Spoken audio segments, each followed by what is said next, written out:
Hello aspirants, welcome to the channel Your UPSC Notes. On this channel, I'll share with you all my own notes so that you get an idea as to how you can make short and crisp notes on different subjects जो कि both prelims and mains examination में आपको help करेगा. अगर आप मेरे notes से guidance लेकर अपना notes बनाते हैं तो इसे लास्ट मोमेंट पर रिवाइज़ करना एंड मेमोराइज़ करना आपके लिए बहुत ही आसान हो जाएगा. अगर आप किसी स्पेसिफिक टॉपिक पर नोट्स चाहते हैं या किसी पर्टिकुलर टॉपिक पर नोट्स कैसे बनाना है ये समझ में नहीं आ रहा आपको, तो कमेंट सेक्शन में कमेंट करके बताएं. मैं उस टॉपिक पर नोट्स आप लोगों के साथ शेयर कर दूँगी. तो वैसे तो आपको मेरे नोट्स देखकर आइडिया लग ही गया है कि नोट्स कैसे बनाया है मैंने, क्या क्या टेक्निक यूज़ की है. But still I am explaining these notes for 2 reasons. Number 1, आपको coherent and logical understanding develop होगी कि ये नोट कैसे बना है, क्या पॉइंट्स उसमें रखने चाहिए, क्या नहीं रखने चाहिए. And second, if I will keep explaining also along with what I am showing it to you, it will stick to your brain. So तो आज का जो टॉपिक है, जो नोट्स मैं आज शेयर कर रही हूँ आप लोगों के साथ, the topic is features of the Indian constitution. हमारे इंडियन कॉन्स्टिट्यूशन के ऐसे बहुत सारे कैरेक्टरिस्टिक्स हैं which sets it apart from the constitution of rest of the world as well. Guys, before I begin, I'll take a pause and request you all to hit like button. अगर आप एक like करते हैं इस video पे तो ये YouTube algorithm को हेल्प करेगा मेरे वीडियो को ज़्यादा से ज़्यादा लोगों तक रीच करने में, जिसको इसकी ज़रूरत है, जो अभी नया प्रिपरेशन स्टार्ट कर रहे हैं या जो कई सालों से कर रहे हैं बट वो ठीक से उनको अभी भी नहीं समझ में आ रहा है कि नोट्स को कैसे बनाएं जो याद रहे. तो ये उन लोगों को भी मेरे वीडियोस YouTube पहुंचाएगा. तो let's spread love and positivity and helping hand to most people that we can. तो प्लीज़ लाइक ज़रूर करें, सब्सक्राइब करें और अपने फ्रेंड्स के साथ शेयर भी करें. So now let's begin. तो फीचर ऑफ कॉन्स्टिट्यूशन में मैंने क्या किया है, पहले तो पॉइंट्स लिखे हैं, हेडिंग्स दी है जो मेन कैरेक्टरिस्टिक्स हैं, और साथ में मैंने रीजंस भी उसके दिए हुए हैं, या जो स्पेसिफिक चीज़ें जैसे मेंस के पर्सपेक्टिव से दिस विल हेल्प यू कि आपने लेंथीएस्ट रिटन, जैसे first feature is lengthiest written constitution. तो लेंथी क्यों है ये आर्ग्यूमेंट कभी हमें इंटरव्यू में भी इस तरह के क्वेश्चंस आ सकते हैं. तो साइड बाय साइड मैंने नोट्स इसके अकॉर्डिंग से बनाए हैं कि साथ में उसके रीजंस भी दिए हैं. या अगर जैसे सेकंड पॉइंट आप लेते हैं, ड्रॉन फ्रॉम वेरियस सोर्सेस, तो वो सोर्सेस क्या हैं, एग्जाम्पल दे दिया. अगर आप मेंस में इस तरह से लिखते हैं या इंटरव्यू में अगर आप एग्जाम्पल दे देते हैं, तो ये दोनों चीज़ें, ये अगर आप हैफिजर्डली लिखेंगे, कुछ चीज़ें यहाँ कुछ वहाँ, या जैसे आप बुक से कहीं से पढ़ेंगे तो साथ में सारी चीज़ें नहीं हैं. तो मेरे नोट्स में मैंने इन चीज़ों को, जो रिलेटेड चीज़ें हैं जो एक साथ दो चीज़ों को आंसर कर रही हैं, वो मैंने एक ही जगह पे कवर कर लिया, एक ही जगह पे लिख लिया अपने नोट्स में. तो अगर आप भी इस तरह से नोट बनाएंगे तो पहला आपको याद करने में इजी हो जाएगा, आपको तुरंत ही याद हो जाएगा. अगर आप सिर्फ ये नोट्स में लिखेंगे फीचर्स में lengthiest written constitution for example, drawn from various sources, तो आपको ये याद ही नहीं रहेगा. बट अगर इसी के साथ आप तुरंत ये भी पढ़ लेते हैं कि लेंथीएस्ट रिटन क्यों है, because geographical there are reasons कि हमारा कॉन्स्टिट्यूशन इतना लंबा क्यों हो गया, उसको लिखने की ज़रूरत क्यों पड़ गई. अगर कोई छोटी सी चीज़ है, अगर होमोजेनियस ग्रुप है, तो जैसे हम 4 लोग बैठे हैं, फ्रेंड्स बैठे हैं, हमने डिसाइड कर लिया ये चीज़ें हैं, हम ये रूल्स फॉलो करेंगे, वो इजी हो जाता है. बट अगर 4 लोग डिफरेंट लैंग्वेज बोलने वाले हैं, उनके डिफरेंट टेस्ट हैं, डिफरेंट कल्चर है, डिफरेंट अंडरस्टैंडिंग है, तो आपको लिखना पड़ेगा ताकि क्लैश ना आए. In the same way India, the first reason why we have written constitution is and why it is lengthy also, geographical factors. India is a very vast country and very diverse, extremely diverse country. उसकी अपने culture में, religion, food, everything is so diverse कि उसमें एक homogeneity, इतनी diversity के बाद सबके अपने अलग अलग लॉज हैं, लोकल लॉज जो अपनी चीज़ें डिसाइड कर रहे थे at the time of constitution independence also. तो पंचायत में चीज़ें डिसाइड हो जाती थी, कोई फिक्स एकदम standard law and everything was not there. तो इसलिए वास्टनेस की वजह से सारे लोग एक ही लॉ को फेस करें, एक ही अम्ब्रेला में रहें, इसके लिए हमें कॉन्स्टिट्यूशन को लिखना पड़ा। वो ओरल होके नहीं हो सकता था। And that's how it became, because of the vastness and diversity it became lengthy also. And the second reason क्या था? Second reason was historical influence. तो influence, government of India act आप सभी जानते हैं कि ये गवर्नमेंट ऑफ इंडिया एक्ट जो आया था, it itself was very lengthy act. तो हमने उससे इंस्पिरेशन लेके बहुत सारी चीज़ें हमने गवर्नमेंट ऑफ इंडिया एक्ट से ही उठाई हुई हैं। The structure is almost same, तो इसलिए भी ये कॉन्स्टिट्यूशन हमारा लेंदी हो गया। The third reason why we have a very lengthy constitution and why was there need to write it? Because of the single constitution for center and state. तो हमारे पास unlike America, हमारे पास India country as a whole और plus इसके states का दो constitution नहीं है। We have one constitution only. So we have one constitution. तो जब आप सारी चीज़ों को कवर करते हैं एक ही में, तो वो लेंदी होना लाजमी है और कोई क्लैश ना हो between centre and the state. That is why it is written as well. And the fourth point is dominance of legal luminaries in the constituent assembly. तो लीगल जो there were so many lawyers were participating in the constitution making because they were part of constituent assembly. तो उसकी वजह से the legal laws and everything, the amount of knowledge they had that got incorporated into our constitution, तो हमारा constitution लंबा हो गया. Then the second feature, this was the first feature of the Indian constitution. The second feature of the Indian constitution is it has been drawn from various sources. ऐसा नहीं था कि हमारे जितने भी कॉन्स्टिट्यूएंट असेंबली के मेंबर्स थे उनको एक बड़े से हॉल में एज अ क्लोजेट बंद कर दिया गया और बोला आप देश के लिए जो हो सकता है, जो आपने अनुभव किया, जो आज़ादी के समय जो आपने फाइटिंग की, जो भी आपके एक्सपीरियंस है उसके हिसाब से आप कॉन्स्टिट्यूशन बना दो। नहीं, हमारे कॉन्स्टिट्यूशन जो फ्रेमर्स थे उन्होंने वेरियस जो कॉन्स्टिट्यूशन इन द वर्ल्ड थे जो उनको स्टडी किया, उसमें जो अच्छे पॉइंट्स थे उसको उन्होंने हमारे इंडिया के कॉन्स्टिट्यूशन में इंक्लूड किया। तो our constitution, there are many points in our constitution which has been derive from other sources, other constitution of the world. Like structural part, तो as I have already mention कि ये government of India act 1935 से लिया गया। जो philosophical parts हैं like fundamental rights, उसके पहले राइट्स के बारे में कौन सोचता था? Individual rights which has now even 75 years of independence. अब हम हर इंसान अपनी राइट्स को लेकर कितना अवेयर हो गया है, कुछ भी होता है अपनी राइट्स। उस समय 75 years before nobody would be bothered in India कि क्या उसका हक होता है। लेकिन हमारी जो ये विजन था, हमारे कॉन्स्टिट्यूशन मेकर्स का विजन था कि उन्होंने वो सभी हक, जब हमारी इंडिया एजुकेटेड भी नहीं थी सफिशिएंटली, जब पॉवर्टी थी, गरीबी थी, इलिटरेसी थी, लेकिन उन्होंने उसी समय हमें ये हक दिया, हमारे जो फंडामेंटल अधिकारों का हक। तो ये फ़िलॉसफी हमने अमेरिका से ली थी।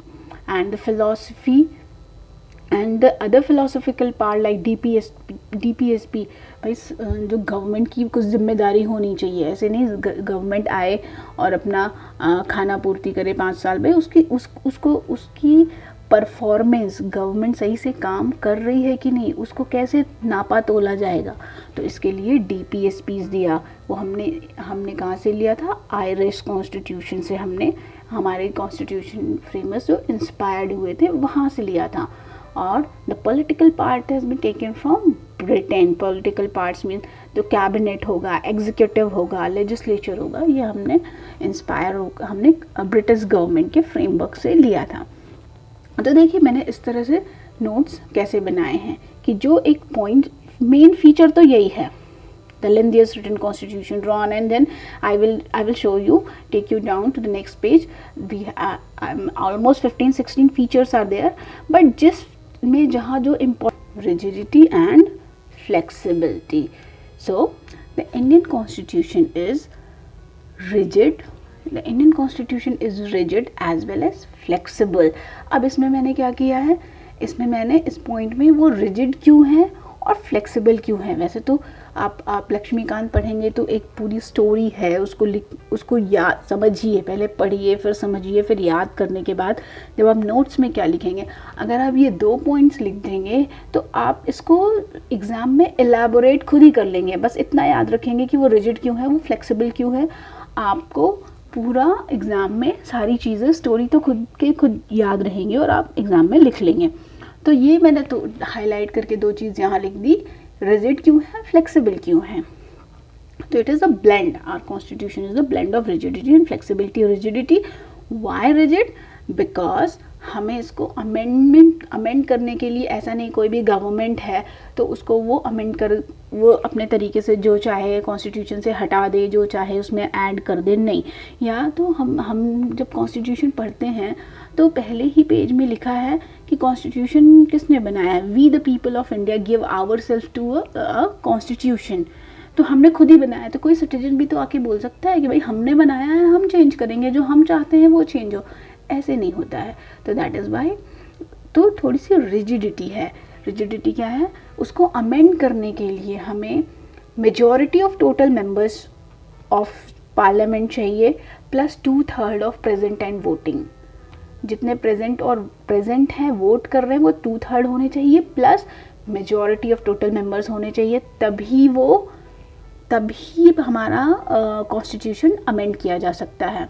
सेकेंड पॉइंट क्या है, अगर हमारे कॉन्स्टिट्यूशन अमेंडमेंट से स्टेट को इम्पैक्ट पड़ रहा है, अगर if the state is getting impacted, then हमें क्या करना है, हमारा जो फर्स्ट पॉइंट वो तो रहेगा 2/3 present and voting plus majority of total members तो होना चाहिए।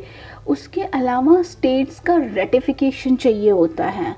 The state should pass a resolution to ratify कि हमने ये कॉन्स्टिट्यूशन अमेंडमेंट एक्सेप्टेड है। रेटिफिकेशन का मतलब स्टेट को एक्सेप्ट करना पड़ता है थ्रू रेजोल्यूशन इन असेंबली।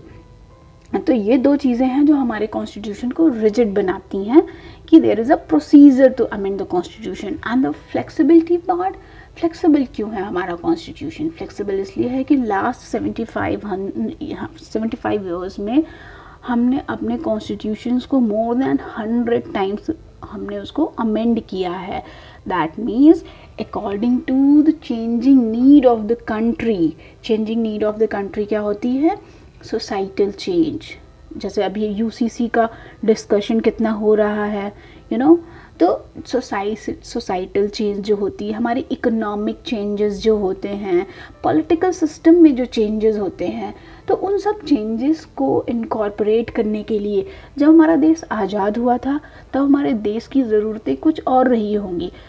अब हम as we are growing, the need as the society is going and changing, the need of the environment is also changing. तो उस बदलाव को उसको इनकॉर्पोरेट करने के लिए पिछले 75 सालों में हमने 100 से भी ज़्यादा अमेंडमेंट किए हैं। तो इसका मतलब क्या हुआ कि जो भी बदलाव हमें ज़रूरी है वो हम अपने संविधान को अमेंड करके उसमें जोड़ सकते हैं, उसमें ऐड कर सकते हैं to fulfill the need of the current scenario of the country. तो इसलिए हमारा जो कॉन्स्टिट्यूशन है वो बहुत फ्लेक्सिबल भी है। This was the third feature of our Constitution. What is the fourth feature of our Constitution? The fourth feature of our Constitution is federal system with unitary bias. What does that mean? इसका मतलब ये है कि हमारा जो हमारा जो constitution ने जो पॉलिटिकल सिस्टम बनाया है, वो फेडरल सिस्टम, जो गवर्नमेंट सिस्टम है, स्ट्रक्चर है, वो फेडरल सिस्टम है, यूनिटरी वाई। फेडरल सिस्टम का मतलब क्या है, देखिए मैंने यहीं पे लिख लिया है ताकि फिर आप ये पढ़ेंगे, आपने नोट्स बना लिया कि फीचर्स ये हैं फेडरल सिस्टम विथ यूनिटरी बायस, फिर बाद में आप सोचेंगे आपको याद नहीं रहेगा, या रिवाइज करने के लिए फिर फेडरल फीचर्स कहीं और जाएंगे, कहीं और आपने नोट्स बना के लिखा है, ठीक है, बट अब यहीं लिख लेते हैं तो दिस नोट इज कंप्लीट। अब कहीं और अगर टॉपिक में आता है कि federal features versus unitary system and this and that, तो आपको कहीं दोबारा ये नोट्स में लिखने का ज़रूरत नहीं है। यहाँ पे फीचर्स के साथ ये इटसेल्फ सफिशिएंट होता है। ये पॉइंट्स आपको मेंस में कहीं भी लिख सकते हैं इसको एक्सपैंड करके, तो इसको बार बार लिखने की ज़रूरत नहीं है। तो अगर मैं इतना इसको हटा के सिर्फ इतना लिखती तो ये इनकम्प्लीट रहता, ये समझ में नहीं आता। अब ये समझ में भी आ रहा है, प्लस ये एक जो दूसरा टॉपिक है वो यहीं पे कवर्ड हो जा रहा है। इस हिसाब से मैंने स्ट्रक्चर करके अपना नोट बनाया था। तो आप भी ऐसे बना सकते हैं if you feel comfortable in this way. तो अब मैं थोड़ा सा एक्सप्लेन भी कर देती हूँ। फेडरल सिस्टम में क्या है, federal system two government in a sense, two levels of government actually. First the union government, second state governments, various state governments है, that is the two level of government। Plus two level government है तो separation of powers भी है। Separation of powers कहाँ से आती है, जो लिस्ट दी गई है कॉन्स्टिट्यूशन ने, union list and then state list, concurrent list. तो देखिए हमारे जो कॉन्स्टिट्यूशन मेकर्स थे, कितना विजन था कि विजन, दे वर विजनरी। उन्होंने हर चीज़ को कितना माइन्यूटली कॉन्स्टिट्यूशन में डिफ़ाइन किया है, उसको लिखा हुआ है कि कोई क्लासेस बहुत कम रहें। फिर भी बहुत सारी क्लासेस होती हैं which will eventually the government needs to sit together, various government, and then they sort it out। तो ये तो ongoing चीज़ें रहेंगी। then we have separation of power, the powers of nobody can infringe each other's powers। The state governments are not secondary government, they are not the secondary to the union government, they are independent in themselves। but our constitution has a bit biasness towards the center or government of India। और तीसरा क्या feature है, federal feature क्या बताता है कि written constitution. Obviously अगर written नहीं होता तो पावर्स को स्टेट गवर्नमेंट का कैसे पता चलता, फिर तो सेंट्रल गवर्नमेंट कुछ भी करती है ना, स्टेट गवर्नमेंट का अपने वो होते, तो उसमें बाइफर्केशन का पता नहीं चलता। That is why written constitution also उसको सैंक्टिफाई करता है फेडरल फीचर्स को। कॉन्स्टिट्यूशन की सुप्रीमेसी है एंड रिजिड है, without state ratification the laws which impacting state governments cannot be brought or passed in the parliament। then independent judiciary है, that is also federal feature of our constitution। and then bicameralism है, लोकसभा और राज्यसभा है। लोकसभा जो centre में होते हैं, Rajya Sabha states को represent करता है, that is bicameralism। and but ये तो है, हमने ये भी बोला सेपरेशन ऑफ पावर है, सब कुछ है, दो लेवल ऑफ गवर्नमेंट है and state government is not secondary. But फिर यूनिटरी फीचर्स क्या हो गया, unitary feature means why the constitution is biased towards the central government. तो स्ट्रॉन्ग सेंटर है, सेंटर को कॉन्स्टिट्यूशन ने माइंडफुली स्ट्रॉन्ग रखा है। थोड़ा सा बायसनेस है, बायसनेस कैसे आया, सिंगल कॉन्स्टिट्यूशन है, एक ही कॉन्स्टिट्यूशन दिया। स्टेट गवर्नमेंट्स को राइट नहीं है कि वो अपना कॉन्स्टिट्यूशन अलग से बनाए अपने अपने स्टेट्स के लिए, दे डोंट हैव दिस राइट। हमारी कॉन्स्टिट्यूशन मेकर्स ने स्टेट्स को ये राइट नहीं दिया। सिंगल कॉन्स्टिट्यूशन है, सिंगल सिटीजनशिप है, वी ऑल आर वन। हम कहीं भी जाते हैं, किसी भी इंडिया के किसी भी कोने से हो, we are Indians, we are not Kashmiris, we are not UPites, or we are not Maharashtrian, we don't have that citizenship to prove, we have only one citizenship within India। और हम बाहर भी जाते हैं तो एज अ इंडियन होते हैं। तो ये भी एक इंडिया के हैं, मतलब इंडियन सिटीजन है, हम यूपी के सिटीजन नहीं हैं, हम गोवा के सिटीजन नहीं हैं। So this is like single citizenship also एनफोर्सेस unitary bias.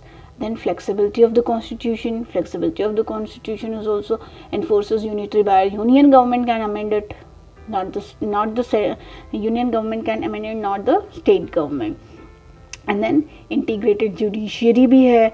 Judiciary state governments की अपनी अलग से कोई जुडिशरी नहीं है, they don't have, it's a integrated system.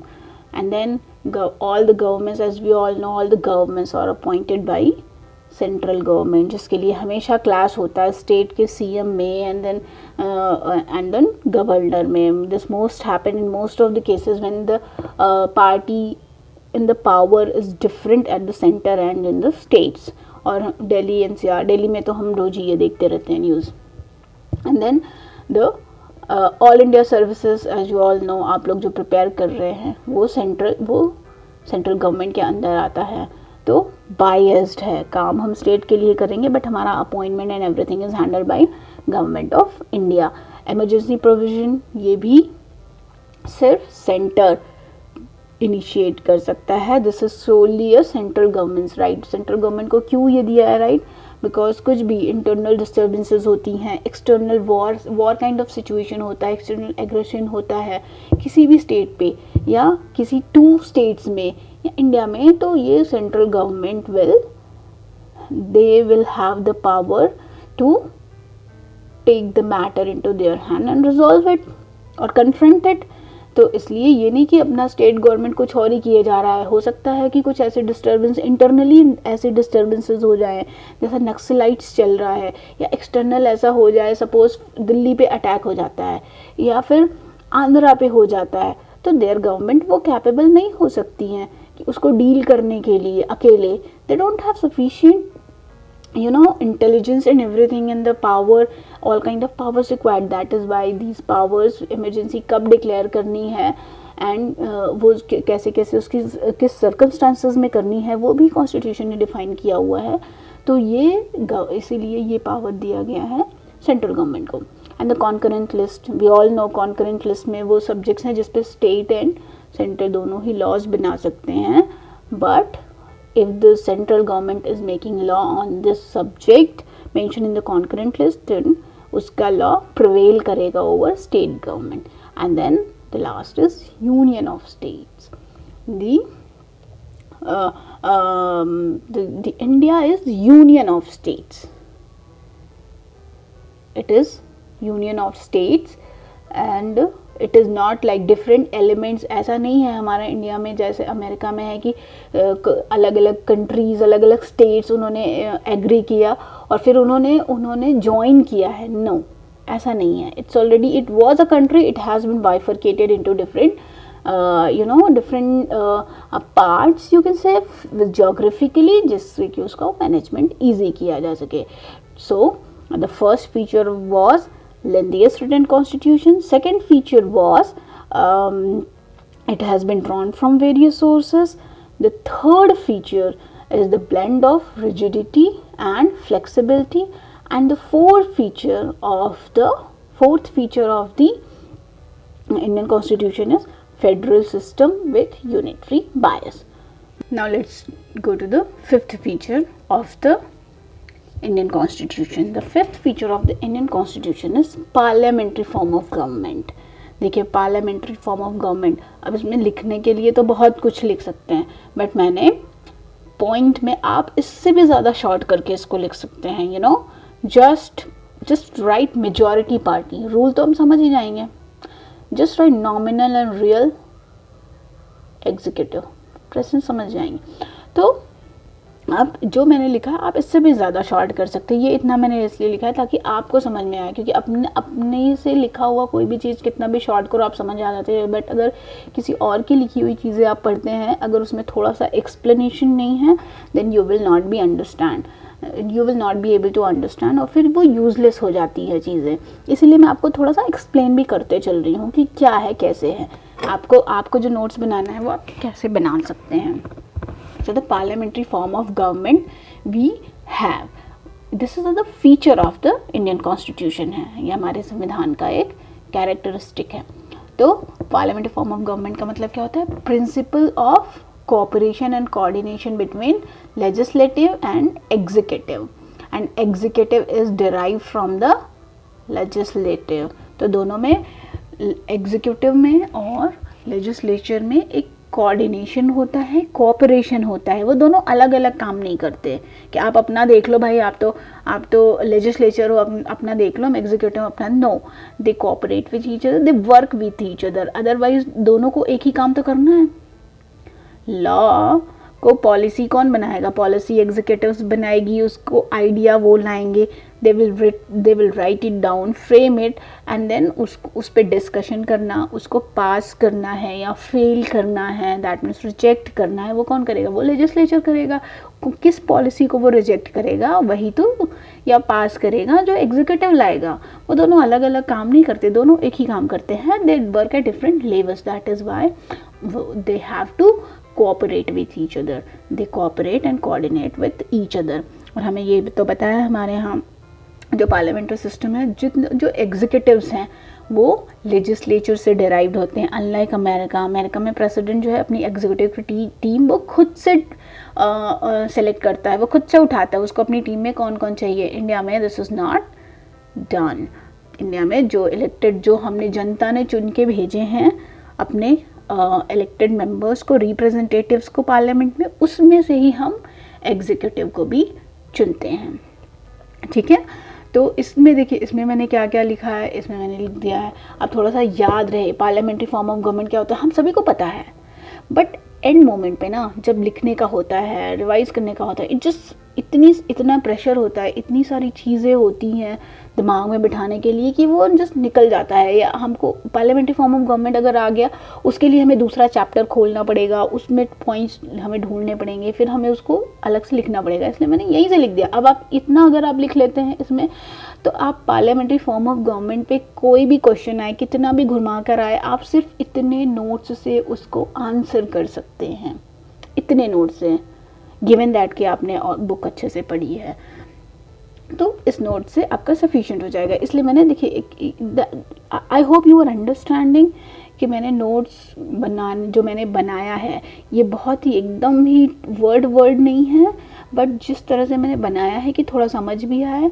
और एक खुद में सेल्फ सफिशिएंट हो, और आपको समझ आ रहा होगा कि कैसे इतना कर लेंगे, ये यहीं पे टॉपिक कवर्ड भी हो जाता है, एंड आप इससे दूसरे जो चैप्टर में क्वेश्चन है वो भी आंसर कर लेंगे।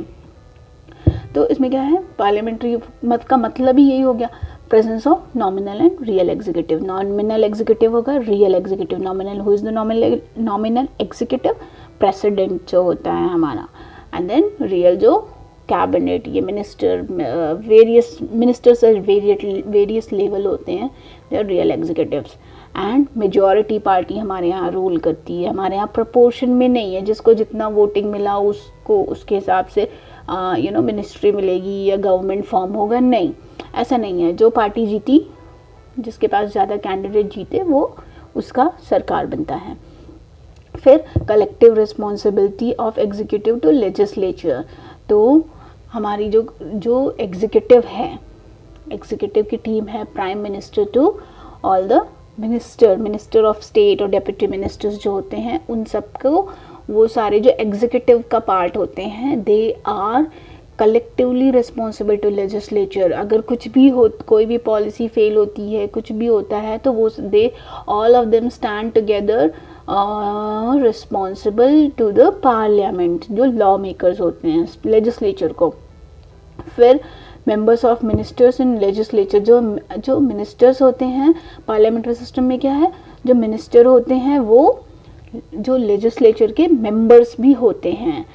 यहाँ यूएस में ऐसा नहीं है, they are not the member of the Congress या सेनेट के मेंबर्स नहीं होते हैं जो मिनिस्टर्स होते हैं, बट इंडिया में पार्लियामेंट्री फॉर्म ऑफ गवर्नमेंट में this is done. The ministers are members of legislature, that means parliament, या स्टेट में है तो असेंबली हो जाएगा।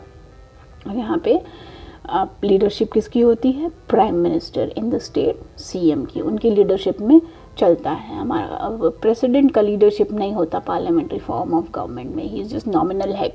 And then dissolution of lower house, lower house that means Lok Sabha या असेंबली जो होती है वो डिज़ोल्व होती है every 5 years, completion of the term और एनी अदरवाइज रीज़न जो इलेक्शन कमीशन डिसाइड करता है, या या तो गवर्नमेंट फॉल हो जाती है due to lack of majority, तो हाउस डिज़ोल्व हो जाता है. This is also, all these are part of or characteristics of parliamentary form of government, or parliamentary form of government is a characteristic feature of our constitution. Now let's move to the sixth feature of Indian constitution. Aspirants, before moving to sixth features of the Indian constitution, again I'll take a pause and please request you all, please like the channel and help your friends also who are in this journey to the UPSC. Thank you. Now let's go to the sixth feature of the Indian Constitution. Sixth feature is synthesis of parliamentary sovereignty and judicial supremacy. देखिए इसमें as a pointer लिखने के लिए नहीं था कुछ, या आप अपने से बहुत स्टडी करके बनाना चाहें तो लिख भी सकते हैं. मैंने इसको इसलिए इसका सब पॉइंट नहीं लिखा है बिकॉज हमने ऑलरेडी आगे बहुत एक्सप्लेन कर दिया है, अप टू 5th पॉइंट सारा डिटेल दिया हुआ है. तो अगर मेंस में भी फीचर्स पूछते हैं तो आप 5-6 पॉइंट को इतना एक्सप्लेन कर देंगे तो दैट वुड बी इनफ. ये सब आप एडेड फीचर्स, एक्स्ट्रा फीचर्स में डाल सकते हैं, अदर फीचर्स में डाल सकते हैं, क्योंकि आपके पास इतना टाइम नहीं होता हर चीज़ का सब पॉइंट लिखने का और एक्सप्लेन करने का. इतने में तो आपका एक ही क्वेश्चन में पूरा टाइम चला जाएगा, इसलिए मैंने नहीं लिखा. But I will explain you here what is the meaning of this. तो synthesis of parliamentary sovereignty and judicial supremacy, इसका मतलब क्या है? इन दोनों का सिंथेसिस है, कॉम्बिनेशन है. कॉम्बिनेशन क्यों है? कि पार्लियामेंट इज़ फ्री, पार्लियामेंट के ऊपर पूरा फ्रीडम है. वो सोवरीन बॉडी है इन अ सेंस कि वो किसी भी मैटर पे लॉ बना सकती है. पार्लियामेंट को किसी से परमिशन लेने की ज़रूरत नहीं है. That is it's sovereignty. And judicial supremacy क्या है? जुडिशियल सुप्रीमेसी ये है कि पार्लियामेंट सॉवरेन तो है, वो कुछ भी लॉ बना सकती है without asking anybody's permission, but then what happens, judicially supreme है. सुप्रीम तो हमारा कॉन्स्टिट्यूशन है. जुडिशियल सुप्रीमेसी का मतलब ये हुआ कि जुडिशरी के पास राइट है उन लॉज को रिव्यू करने का. अगर जुडिशरी को लगता है that there is some problem, there are certain features or characteristics of the laws or policies framed by the government, central state, if they're not conforming to the constitution, अगर वो संविधान के अगेंस्ट जाते हैं तो वो जुडिशियल रिव्यू करेगा और उसको वॉइड कर देगा, वो अपहोल्ड नहीं करते उस लॉज को. In that way judiciary is judicial supremacy and parliamentary sovereignty का सिंथेसिस है हमारे कॉन्स्टिट्यूशन में दिया है. Now the 7th feature of Indian constitution is integrated and independent judiciary. हमारी जुडिशरी क्या है? जुडिशियल सिस्टम क्या है? डिस्ट्रिक्ट लेवल पे, and then high courts of various states, and then supreme court. तो ये इंटीग्रेटेड हैं, ये अलग अलग काम नहीं करते कि मद्रास का हाई कोर्ट अलग है तो उसका सुप्रीम कोर्ट अलग होगा. नहीं, ऐसा नहीं है. They are all are integrated हैं एक दूसरे से और एक हायरार्की में काम करते हैं. And they are independent. Independent का मतलब है independent of the government interference. Judiciary is independent of government interference. So this is also feature. हमारे कॉन्स्टिट्यूशन जो मेकर्स हैं उन्होंने ये क्यों दिया? ताकि हमारे देश को एक मजबूत होता है ना, एक हम देखते बहुत सारी कंट्रीज़ में इंडिपेंडेंस के कुछ ही सालों बाद वो कंट्री फिर से डीस्टेबलाइज हो जाती है, and then it is no more. वो जो कॉलोनियल के टाइम पे उस कंट्री का हालत होता है उससे भी ज़्यादा ख़राब हो जाती है. लोग कंट्री को मैनेज नहीं कर पाते हैं. तो हमारे जो कॉन्स्टिट्यूशन फ्रेमर्स ने ये सारे पॉइंट्स जो डाले हैं, जो हमें एक बना के एक संविधान दिया है, वो बहुत सारी चीज़ों को स्मूथली इंश्योर कर रहा है to run the country smoothly. तो जो इंडिपेंडेंट जुडिशरी है, इंडिपेंडेंट और इंडिपेंडेंट जुडिशरी होने का ये है कि सरकार, जो भी सरकार है वो मनमाना कुछ भी नहीं कर दे और जुडिशरी के ऊपर प्रेशर नहीं डाल सकता कि आप ये करो. जुडिशरी संविधान के हिसाब से अपना काम करेगी. It is independent. Government cannot pressurize it to do anything. And then let's go to the 8th features of the Indian Constitution. 8th feature is fundamental rights. Fundamental rights तो हम सभी को पता है, हम सभी को, जिसको नहीं पता है पता होना चाहिए, क्योंकि वो आपका एक मूलभूत अधिकार है. फंडामेंटल राइट्स जो एक इंसान के एक लाइफ को, उसको एक पूरा ग्रो करने के लिए, उसकी डेवलपमेंट करने के लिए, उसे हैप्पी रहने के लिए, हेल्दी रहने के लिए, और उसके हर तरह के एक्सप्रेशंस को, और अपनी जो फेथ्स एंड बिलीव्स, एवरीथिंग, जो एक आप कंप्लीट इंसान को कैसे रहना चाहिए, उसके रहने के लिए जो चीज़ें चाहिए होती हैं, जो एनवायरनमेंट चाहिए होता है, right from the education to everything, to freedom of speech and employment, everything has been covered under the fundamental right. तो ये फंडामेंटल राइट हमारा जो है वो एक फीचर, मेन फीचर है आफ्टर कॉन्स्टिट्यूशन ऑफ इंडिया. ये फंडामेंटल राइट्स क्यों दिए गए? For promoting the idea of political democracy. तो ताकि एक पॉलिटिकल डेमोक्रेसी रहे. पॉलिटिकल डेमोक्रेसी का मतलब हर किसी के पास एक अपना अधिकार है. कोई ऑटोक्रेटिक यहाँ रूल नहीं चल रहा है कि जो दूसरे बोलेंगे वो आपको करना है, गलत हो या सही है. No, you are free, you are free. And then the 9th feature of the Indian Constitution is DPSP. And then why the DPSP has been mentioned? Because ये एक वेलफेयर स्टेट को स्टैब्लिश करने में गवर्नमेंट को guide करेगा. ये government के लिए एक बेंचमार्क रखता है. कोई भी सरकार जब चुन के आती है ना, तो उसके पास एक गाइडेंस के लिए ये रहता है कि हमें ये काम करना है. सरकार को कैसे लगेगा क्या काम करना है? जो मूलभूत चीज़ें जो डिस्कस होती हैं वो तो है ही है, लेकिन एक हमारे कॉन्स्टिट्यूशन फ्रेमर ने ये भी दिया था कि देखो भाई, अभी तो देश गरीब है, हम आज़ादी दिलाए हैं, हमको संविधान बना दिए हैं, सारी चीज़ें एक ही दिन में नहीं की जा सकती हैं, हमारे पास पैसे नहीं हैं. तो धीरे धीरे जब देश विकसित होगा, आगे बढ़ेगा, तो जैसे जैसे डेवलप करेगा, पैसे हमारे पास आएंगे, हमें क्या करना है, उस पैसों को सभी में इक्वल डिस्ट्रीब्यूट करना है. Equal distribute in a sense कि हमें लोगों की, जनता की वेलफेयर के लिए काम करना है, और लोग जो गरीब हैं उनको ऊपर उठाना है, इंडस्ट्रीज़ लगानी है, एजुकेशन देना है, हेल्थ सबका सही होना चाहिए. तो ये उन्होंने लिखा था कि ये आपको करना है. जो सरकार आगे बनती रहेंगी, आगे फ्यूचर में वो जिम्मेदारी उन सभी सरकारों पे रहेगा. तो इसलिए DPSP is very important part of the constitution, and it has been mentioned to establish a welfare state. And then fundamental duties, as we all know, हम सभी को अपना rights तो सबको पता होता है, but fundamental duties हार्डली अभी हम फंडामेंटल राइट्स बोले क्या है तो सभी लोग याद कर लेते हैं. आर्टिकल 14 में या आर्टिकल 15 में, article 20 is this, article 21 is this.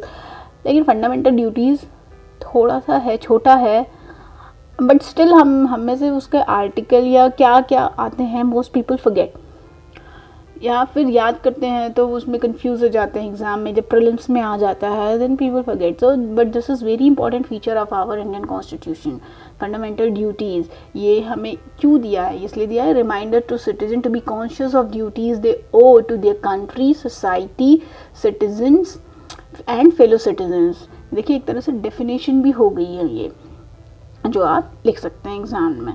तो हम सभी को तो रहता है ना, हमारा ये हक है, हम क्यों ना करें. We all specially the young blood, कि हमारा ये हक है, हम क्यों नहीं कर सकते, हम बाहर क्यों नहीं जा सकते, हम ये क्यों नहीं पहन सकते हैं, वो क्यों नहीं काम कर सकते हैं, वो करते. बट हम अपनी जिम्मेदारियाँ generally we don't talk about it, but it is very important that you know the fundamental duties toward your nation. आपके जो fellow citizens हैं, आपके जो environment है जहाँ आप रह रहे हैं, जो एनिमल्स हैं, फंडामेंटल ड्यूटीज़ में ये सभी. और एक साइंटिफिक टेम्परामेंट डेवलप करना भी उसमें लिखा हुआ है, क्योंकि इंडिया में एक साइंटिफिक टेम्परामेंट लोगों का बहुत कम है. एक जो थी ना अफवाह, कुछ भी सुपरस्टिशन, वो जल्दी फैल जाता है. साइंटिफिक चीज़ें लोगों को अभी इतनी spread, now it has become a norm, but earlier जब 75 साल पहले देश आज़ाद हुआ था, there was not very scientific temperament. अभी भी ज़्यादा पॉपुलेशन के पास ये नहीं है. टेम्परामेंट, तो हमें फंडामेंटल ड्यूटीज़ है कि हम अपना साइंटिफिक टेम्परामेंट डेवलप करें, हर चीज़ को तर्क वितर्क से उसको एनालाइज करें। नहीं तो अभी तो क्या है, अभी तो यंग जनरेशन क्या है, जो सोशल मीडिया पे आती अफवाह, नोबडी थिंक्स अबाउट दैट, ये सच हो सकती है, जो कुछ पैरामीटर्स हमें खुद, this is little bit going of the topic, but हमें क्या करना चाहिए एज अ रिस्पॉन्सिबल सिटीजन, अगर हमने कोई न्यूज़ देखी या कोई चीज़ स्टेटमेंट हमने पढ़ा, हमें पहले उसके सोर्स पे जाना चाहिए, पहले अपना दिमाग लगाना चाहिए। साइंटिफिक टेम्परामेंट का मतलब यही है, इसका मतलब ये नहीं कि जाके साइंस पढ़ लो और वो टेम्परामेंट है, वो तो साइंस एज अ सब्जेक्ट हो गया। साइंटिफिक टेम्परामेंट का मतलब यही है कि हम अगर किसी चीज़ को एनालाइज करते हैं साइंटिफिकली, कि सपोज कोई स्टेटमेंट देख लिया, कोई न्यूज़ देख ली, क्या ये सच हो सकता है, क्या ये अगर सच हो सकता है तो क्या ये इसके झूठ होने के कितने चांसेस हैं। हम यही साइंटिफिक रिसर्च में वही करते हैं ना, ट्रुथ और कितना एक्सपेरिमेंट में क्या हुआ, तो इसमें ये है। फिर इसका सोर्स क्या हो सकता है, किसने कहा, do we go deep into that, किसने कहा ठीक है, हमें पता चल गया ये स्टेटमेंट इसने दिया, तो ये दिया तो है तो भाई गलत है, नहीं देना चाहिए था, बट फिर हमें उसके डीप में जाना चाहिए, वो क्यों दिया, you know, analysis, what I'm trying to explain here is analysis of different situation or thing or circumstances, या जो भी हम लाइफ में डिसीजेस लेते हैं, वो एक साइंटिफिक टेम्परामेंट हमारा डेवलप होना चाहिए, वो फंडामेंटल ड्यूटीज़ में वो बोलना है। And then a secular state, the 10th feature of Indian constitution is a secular state. India is a secular state, ये हमारा फीचर है, हमारे कॉन्स्टिट्यूशन में कहीं नहीं लिखा है कि हम किसी एक रिलीजन को प्रमोट करेंगे या किसी एक रिलीजन को डिमोट करेंगे। For us, for the government, for the constitution, all religions are same and all we see people as humans. हमने humans की बात की है, हमने लोगों के फंडामेंटल राइट की बात की है, तो हम लोगों को इम्पोर्टेंस देते हैं। So that is why we have a secular state. लोगों का राइट्स, उनका सारा rights, even the right to worship, belief and faith, it's about their rights. So we are secular state. We promote all the religion, or we give equal importance to all the religion. And then this will be 11th point. 11th features of Indian Constitution, universal adult franchise. Universal adult franchise क्या है, देखिए मैंने यहीं पे एक छोटा सा उसको लगा दिया है। यूनिवर्सल एडल्ट फ्रेंचाइज, इसका मीनिंग डेफिनेशन का लिखने का यहाँ ज़रूरत नहीं है, बिकॉज हम सभी को पता है यूनिवर्सल एडल्ट फ्रेंचाइज क्या है। दैट इज़ तो सभी को वोट करने का अधिकार वंस आफ्टर 18 और once you turn 18, without any biasness कि इसको नहीं दिया जाएगा, इस कास्ट का है तो ये वोट नहीं कर सकता, इस रिलीजन का है तो ये वोट नहीं कर सकता, इस जेंडर का है तो वोट नहीं कर सकता, ऐसा नहीं है। सिर्फ एक ही बैरियर है, दैट इज़ एज। अगर एज आप 18 के हैं तो आप कुछ भी हो, किसी भी कास्ट, रिलीजन, प्लेस, जेंडर के हो, आपको सभी को वोट देने का इक्वल अधिकार है। It is universal right given to adults. तो मैंने यहाँ डेफिनेशन नहीं लिखा, मैंने क्या लिखा है, इससे होता क्या है, यूनिवर्सल एडल्ट फ्रेंचाइज जो राइट हमें दिया गया है, इसके फ़ायदे क्या हैं, क्यों दिया गया, ये मैंने छोटा सा पॉइंट यहीं लगा दिया। अब इसको आप खुद से एक्सप्लेन कर सकते हैं। These points itself make different सब पॉइंट्स जिसको आप एक्सप्लेन कर देंगे। अगर इस पर कुछ भी क्वेश्चन आ जाता है यूनिवर्सल एडल्ट फ्रेंचाइज पे, तो आप इसको नंबर 1 सब पॉइंट लिख देंगे। Makes democracy broad minded, upholds principles of equality, enhances self. अब इन सब के अंदर आप अच्छे से एक्सप्लेन कर सकते हैं विथ एग्जाम्पल, वो आप दे देंगे। बट यहीं पे आपका फीचर्स में ही मैंने ऐसे नोट्स बनाए हैं कि कई सारे चैप्टर्स कवर हो जा रहे हैं, कई सारे टॉपिक्स कवर हो जा रहे हैं। तो यूनिवर्सल एडल्ट फ्रेंचाइज क्यों है कि हमारी डेमोक्रेसी को ब्रॉड बेस बनाता है। ऐसा नहीं है जैसे वहाँ जर्मनी में क्या था, हिटलर के टाइम पे हिटलर ने डिसीजन ले लिया वही सबको करना है, ठीक है।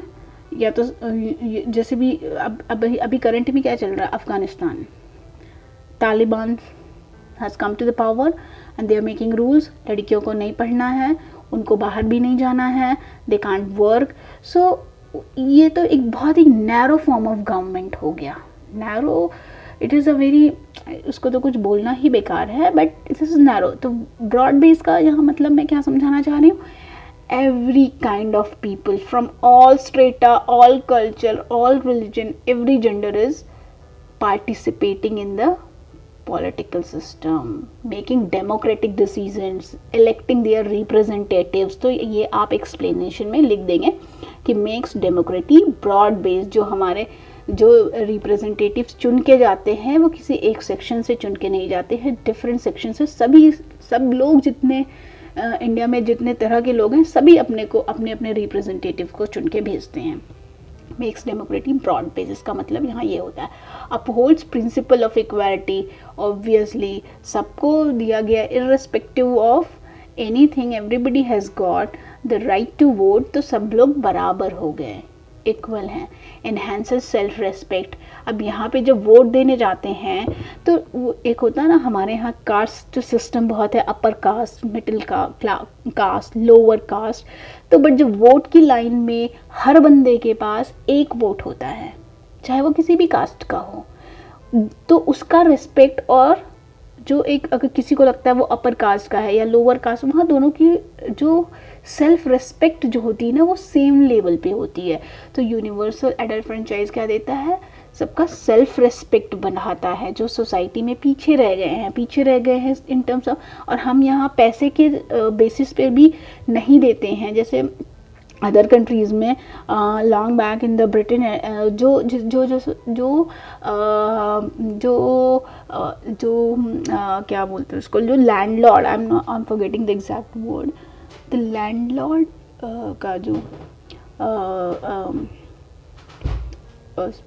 Sorry in the Britain the landlord जो रिच पीपल थे, रिच क्लास थी, they had right to vote. जो गरीब लोग थे they did not have right to vote.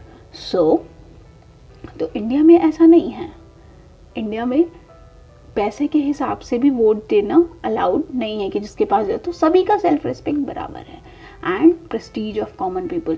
Prestige of common people में आप एक्सप्लेनेशन में क्या लिख सकते हैं कि जब एक आम आदमी वोट दे उसके अंदर एक अपनी प्रेस्टीज होती है कि हमने वोट दिया, हमने सरकार चुनी. दैट इन्हांसेस देयर अपनापन, जो अपने देश के लिए अपनी सरकार, खुद हमने सरकार बनाई, ये जो भावना आती है ये भी यूनिवर्सल एडल्ट फ्रेंचाइज से दिया जाता है. And then enables minorities to protect their interest. How? Because minorities they can elect, उनको जो लगता है कि हमारे लिए काम करेगा, ये सही काम कर रहा है, they can elect their representatives. तो उनको भी जो उनके इंटरेस्ट, जो पार्टी वो उस पार्टी को वोट दे दे जो उनके इंटरेस्ट को प्रोटेक्ट करेगा, उस कैंडिडेट को वोट दे दे जो उनके इंटरेस्ट को प्रोटेक्ट करेगा. तो that in that way it enables minorities to protect their interests. Minorities कौन होती हैं? लिंग्विस्टिक माइनॉरिटीज़ हो गई, रिलीजियस माइनॉरिटीज़ हो गई, या कभी कभी किसी प्लेस में क्या होता है, among Hindus we are different caste और कल्चर. तो किसी एरिया में ऐसे हो सकता है कि कुछ minority community within the Hindu ही हो माइनॉरिटी, और दूसरे हिंदू जो मेजॉरिटी है वो भी हिंदू ही हो. तो बट उनके पास भी ऑप्शन होता है कि हम उसको वोट कर लें जो हमारा इंटरेस्ट देखेगा. ठीक है. And then the opens of new hopes and vistas for weaker section. जो weaker section of the society है उनको भी यूनिवर्सल एडल्ट फ्रेंचाइज, क्योंकि उनको भी वोट देने का मौका है, उनको भी इलेक्शन लड़ने का मौका है, तो उनके लिए भी एक होप होती है कि हम उसको वोट दें जो हमारे लिए काम करे. Now the 13th feature of the Indian constitution is single citizenship. वो मैंने ऑलरेडी एक्सप्लेन कर दिया गया है कि ये भी एक फीचर है हमारे कॉन्स्टिट्यूशन का. And then 14th feature of Indian constitution is independent bodies. Independent bodies देखिए मैंने यहाँ थोड़ा सा एग्जाम्पल कभी आप मतलब माइंड से उतर जाता है. इंडिपेंडेंट बॉडीज़ तो ठीक है, आपको याद रहेगा इंडिया में कॉन्स्टिट्यूशनली क्या क्या इंडिपेंडेंट बॉडीज़ हैं, बट कहना क्या चाहते हैं वो उसके फीचर कैसे हो गए. तो इसके लिए थोड़ा सा मैंने यहाँ पे नोट में लिख दिया कि कॉन्स्टिट्यूशन ने एनविशेस किया था कि they will work as a bulwarks of democratic systems of government of India. जो गवर्नमेंट ऑफ इंडिया जो भी काम करेगी वो election commission, CAG, UPSC, state public service commission, they are the backbones. They are not just the backbone, but they maintain the democratic system also through their work. So that is why, and government cannot interfere in their functioning and the functioning of the independent bodies. So अब ये एक political system जो हमारे यहाँ है उसको मजबूत करता है, सरकार की मनमानी को किसी हद तक ये रोकता है. So that is why this is also a feature of the Constitution of India. And the next feature of Constitution of India is emergency provision. ये मैंने already explain किया हुआ है कि emergency provisions has been given to safeguard the sovereignty, unity, integrity and the security of the constitution and the country and democratic political system. अगर emergency नहीं होगा, अगर कुछ suppose multiple states में same time पे कुछ problem आ जाती है, disturbance आ जाते हैं, तो they have different rules, different police system, different laws, police laws and other laws of handling the things are different. तो सेंट्रल गवर्नमेंट क्या करती है, इमरजेंसी डिक्लेयर करती है, जो वो सेम पेज पे सेम रूल से सेम लॉज अप्लाई होते हैं जहाँ इमरजेंसी डिक्लेयर होती है, so that it work according to one direction, in one direction and according to one command. That is why emergency provision is also a feature of Indian Constitution. And then there are other features like 3-tier government is also feature of our Constitution. 3-tier में आ जाएगा हमारा local government like PRIs, Panchayati Raj institutions, and then state government and the central government. And the cooperatives, now that we have cooperatives through 97th Amendment Act 2011. So cooperatives is also, you can add cooperatives, that is also a feature of the Indian Constitution. So this is all for the day and this is all for the features of Indian Constitution. इसका short note मैं last video के last few seconds में लगा दूंगी जो मैंने thumbnail में लगाया है, सो दैट अगर आपको इस तरह से नहीं बनाना है, उस तरह से बनाना है, तो आप एक जस्ट पॉइंटर्स ही याद रखने हैं, तो थंबनेल में मैं लगा दूंगी ताकि आप वहाँ से उसको नोट करना है तो नोट कर सकते हैं या देख सकते हैं. थंबनेल में तो लगाया हुआ है, सॉरी वीडियो के एंड में लगा दूंगी, कुछ सेकेंड्स के लिए वो रन करेगा, सो दैट अगर आपको वहाँ से देखना है और आइडिया लेना है तो आप उससे देख सकते हैं. And again I will request you to please subscribe my channel, press the bell icon so that जब मैं कोई भी वीडियो अपलोड करूँ तो आपके पास आ जाए notification. And share with your friends and like my channel, like the content. if you're liking it, please press the like button. This will really help me. आपको बिल्कुल टाइम नहीं लगेगा बट मेरे लिए ग्रेट हेल्प हो जाएगी. Thank you and love you all.